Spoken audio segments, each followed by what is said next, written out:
And trust me, it's an absolute banger. It's a game changer.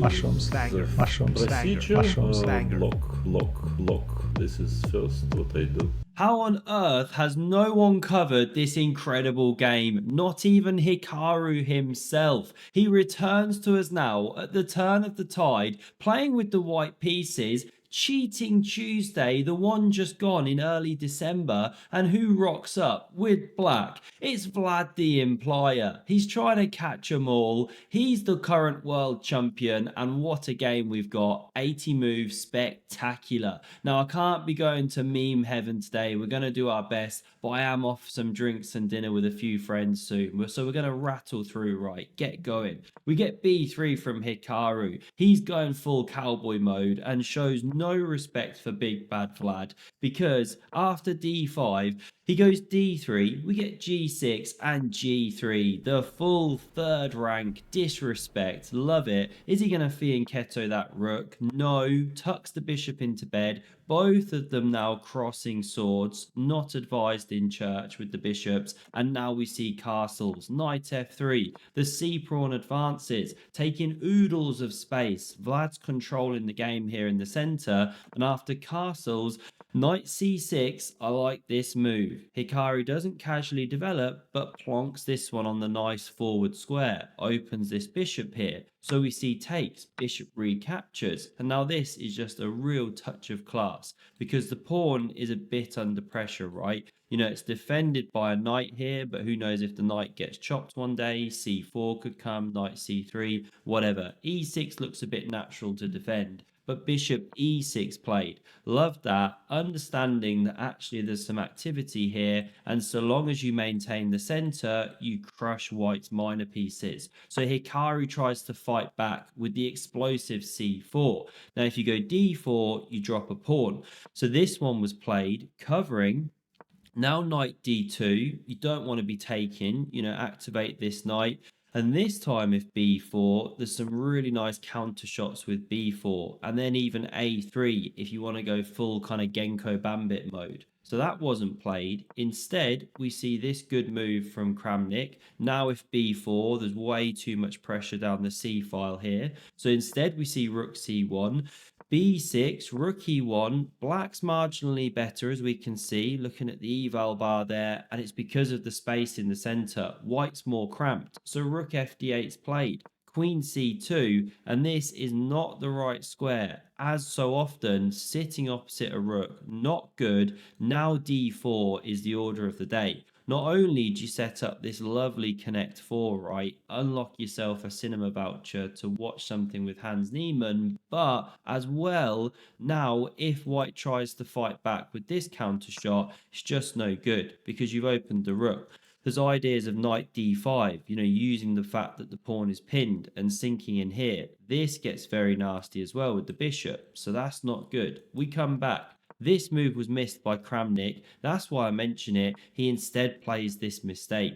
Allows Hikaru to capture. King recaptures. Check. Now again you can block with the pawn, but this time b4 is good. So instead we see knight f6, and now the pawn takes on d5. Hikaru solved his opening problems there. We see knight f3, heading for that monster dark square in the center, and that's why it's chopped off. Yes, white's got the bishop, but actually in this position, the knight's also very, very powerful, and we're going to see why.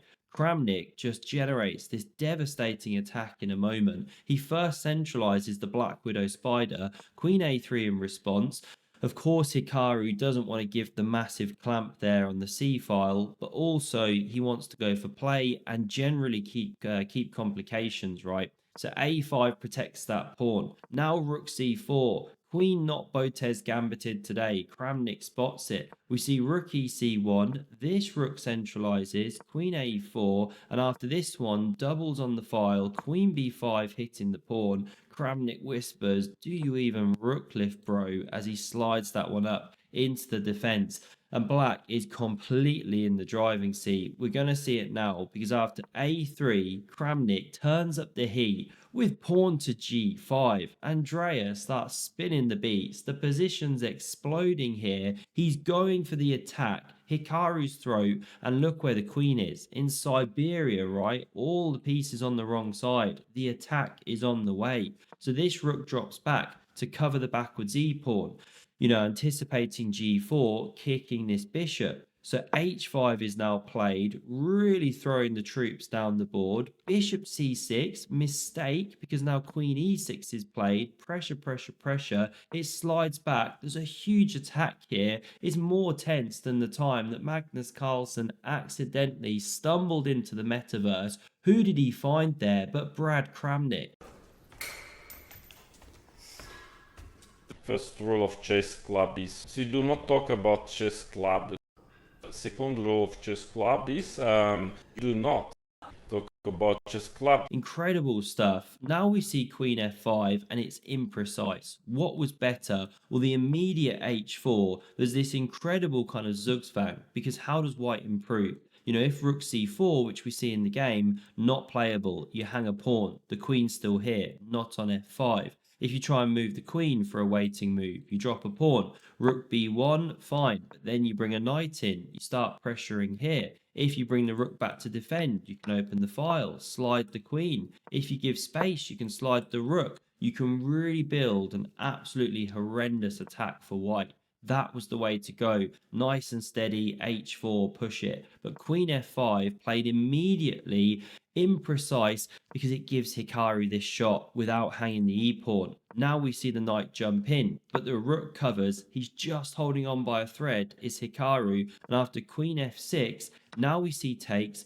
Queen recaptures and queen c4, going for exchanges and forcing it after queen b2, queen c1. Excellent move. If you take the pawn here, bang, white crashes through on g5 with check, devastating. This drops, knight loose. So queen takes played, rook recaptures. Hikaru survived the worst of it here, does have slightly the worst minor piece, especially in blitz, but he fights back now with b4, and I hate the way Kramnik plays, because after captures, surely here you play pawn a4, generate the outside pass pawn, b5 could be coming, distract the white pieces, looks really problematic, especially with a knight hopping. Who knows where it ends up, right? That was the way to go. But Kramnik takes, wins a pawn, yes, but how do you hold on to that one? Rook d4, but it's temporary. Bishop e4, holds this, prepares e3. Nothing you can do to fight against it. So g4 was tried. King g2, e6, f5 could be on the way. So this is the moment to kick the rook. It retreats and then d4. Give some breathing room. This one's about to drop. The knight drops back to cover the pawn, and you could of course take straight away. But classic Hikaru, king f1. He's saying I can do that at my leisure. Meanwhile, your knight's glued to the square. Let's start putting the pressure on.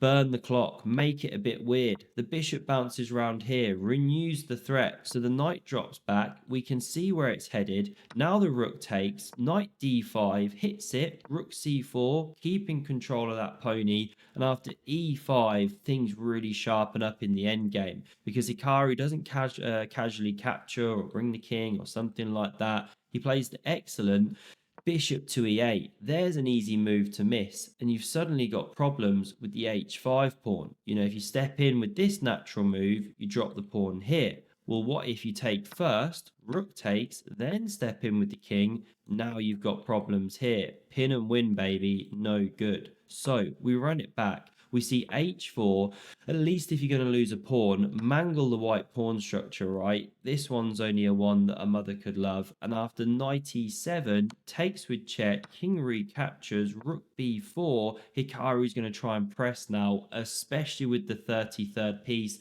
the clock, right? So king f6 is played.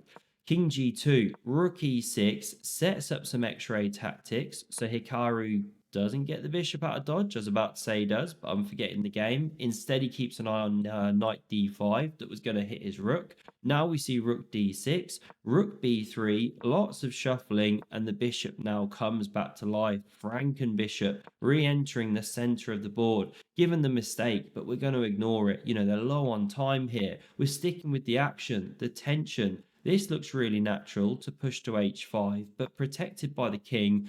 And after knight e5, Hikaru doesn't blunder his bishop. What a player. You know, these grandmothers these days, top draw, high accuracy chess. Knight d7 covers and rook d2 threatens the invasion. Hikaru covers the second. A seahorse is spawned, headed for e4. So king g2 dodges. Now the knight comes back and it looks for f4. I mean, really great play. To be fair to Kramnik here, for all of his annoying stuff that he says, he's still an exceptional chess player for his age as well. Must be coming on 50, right?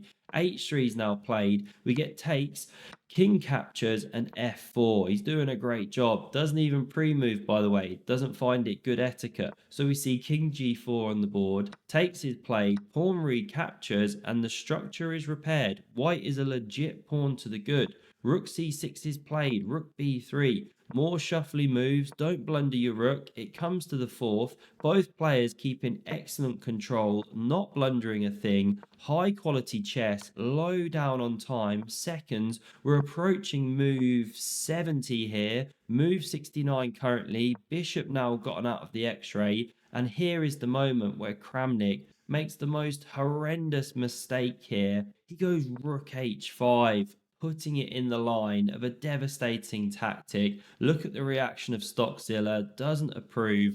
Hikaru, quick as a flash, never misses these things.